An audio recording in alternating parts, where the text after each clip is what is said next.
Election అప్డేట్స్ను అందరికంటే ముందుగానే తెలుసుకోవాలంటే ఈరోజే ఆర్టీవీ లైవ్ యాప్ని మీ మొబైల్లో డౌన్లోడ్ చేసుకోండి. బంగాళాఖాతంలో ఏర్పడిన అల్పపీడనం వాయుగుండంగా మారిన నేపథ్యంలో రానున్న రోజుల్లో వర్షాలు ఏ విధంగా ఉన్నాయి, అసలు పరిస్థితి ఎలా ఉంటుందని చెప్పి విశాఖ వాతావరణ కేంద్రం అధికారిని సునంద గారు మనతో పాటు ఉన్నారు. అవన్నీ తెలుసుకుందాం. మేడం, అల్పపీడనం వాయుగుండంగా మారి దాని ప్రభావం ఏ విధంగా ఉండబోతుంది రాష్ట్రం మీద? అంటే ప్రస్తుతం ఇది అల్పపీడనం సుస్పష్టమైనటువంటి అల్పపీడనంగా మారే అవకాశం ఉంది. రానున్న కొన్ని గంటల్లో అవుతుంది.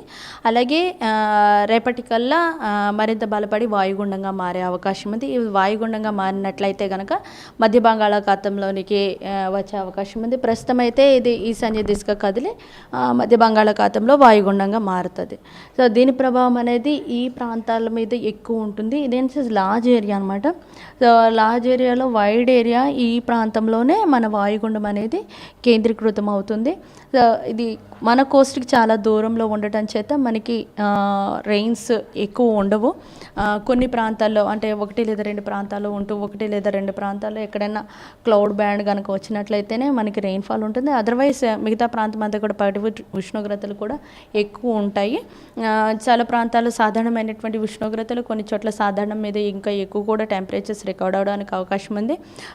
మార్నింగ్ అంతా కూడా టెంపరేచర్స్ ఉండినా ఆఫ్టర్నూన్ 1 లేదా 2 చోట్ల ఉరుముల మెరుపులతో కూడినటువంటి జల్లులు ఉండే అవకాశం ఉంది. ఎక్కడైతే ఉరుముల మెరుపులతో కూడినటువంటి జల్లులు ఉంటాయో అక్కడ ఈదురుగాలులు కూడా ఉంటాయి.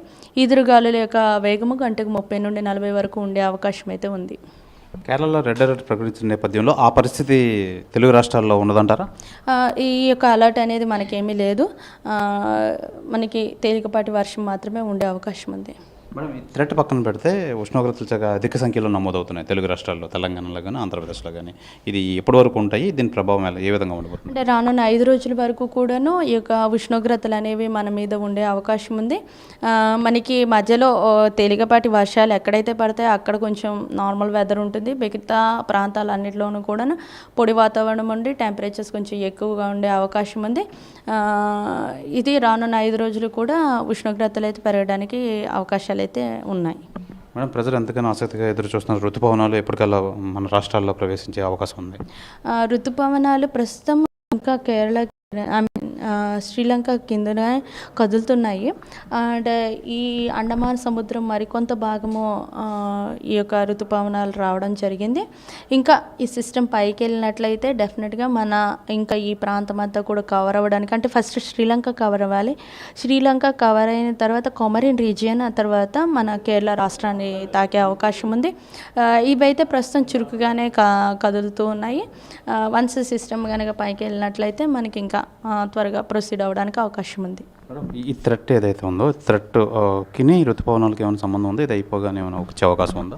అంటే ఇది ఒక సర్క్యులేషన్ వల్ల ఈ యొక్క వర్షపాతం అనేది నమోదవుతుంది. అంటే ఎక్కువ ఈ యొక్క సర్క్యులేషన్ వల్ల జనరల్గానే మనకి ఎక్కువ వర్షపాతం అనేది నమోదవుతూ ఉంటుంది. ఇది కూడా 2-3 డేస్ ఉంటుంది, తర్వాత మళ్ళీ తగ్గిపోతుంది. బట్ మాన్సూన్ ఫ్లో రావడానికి మాత్రం కొంచెం టైం పడుతుంది. వన్స్ రాగానే కేరళను రీచ్ అయినట్లయితే మన ఆంధ్ర రాష్ట్రానికి కూడా రీచ్ అయ్యే అవకాశం ఉంది. వచ్చే నెల మొదటి వారంలో ఉండే అవకాశం ఉంది. అంటే కేరళకి ఎప్పుడు తాగుతుంది అనేది కీలకం.